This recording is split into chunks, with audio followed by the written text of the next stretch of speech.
దేశవ్యాప్తంగా పాఠశాలలు కాలేజీల బంద్కు వామపక్ష విద్యార్థి సంఘాలు పిలుపునిచ్చాయి. దీంతో ఏపీ వ్యాప్తంగా ప్రైవేటు పాఠశాలలు కాలేజీల్లో బంద్ కొనసాగుతోంది. అయితే ఇవాళ ప్రభుత్వ పాఠశాలల్లో మెగా పేరెంట్స్ మీటింగ్ డే కార్యక్రమం ఉంది. మధ్యాహ్నం వరకు ప్రభుత్వ పాఠశాలలు కొనసాగే అవకాశం ఉంది. దీనికి సంబంధించి మరింత సమాచారాన్ని మా ప్రతినిధి శ్రీకాంత్ అందిస్తారు.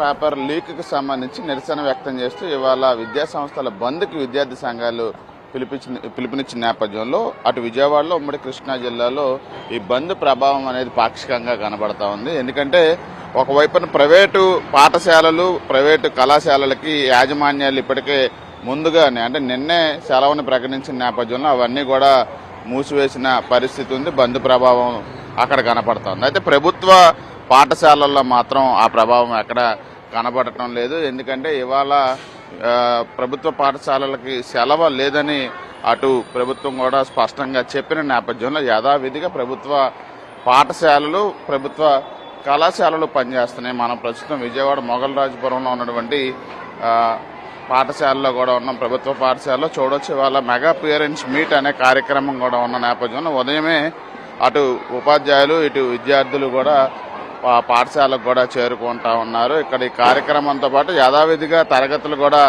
నిర్వహిస్తారని చెప్పి ఉపాధ్యాయులు కూడా చెబుతున్న నేపథ్యంలో జిల్లా వ్యాప్తంగా ఈ బంద్ ప్రభావం అనేది స్పష్టంగా పాక్షికంగా కనపడుతుంది అనేది మనకి తెలుస్తూ ఉంది. ఎందుకంటే ఒకవైపున ఢిల్లీలో కూడా విద్యార్థి సంఘాలు కానీ పెద్ద ఎత్తున ఆందోళనలు కూడా నిర్వహిస్తున్న నేపథ్యం విద్యార్థి సంఘాలు ఒక ప్రదర్శనకి భారీ నిరసన ప్రదర్శనకు కూడా ఇవాళ పిలుపునిచ్చారు.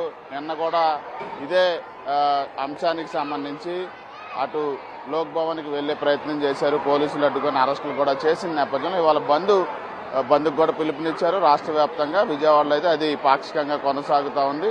అదేవిధంగా ప్రైవేట్ పాఠశాలలు ఇప్పటికే మూతపడ్డాయి కాబట్టి ఒక నిరసన కార్యక్రమాన్ని అయితే విద్యార్థి సంఘాలు చేయబోతా ఉన్నాయి. మొత్తంగా విజయవాడ నగరం ఉమ్మడి కృష్ణా జిల్లాలో బంద్ ప్రభావం అయితే పాక్షికంగా కొనసాగుతోంది. కెమెరా పర్సన్ నాణ్యత శ్రీకాంత్ ఇంటికి విజయవాడ.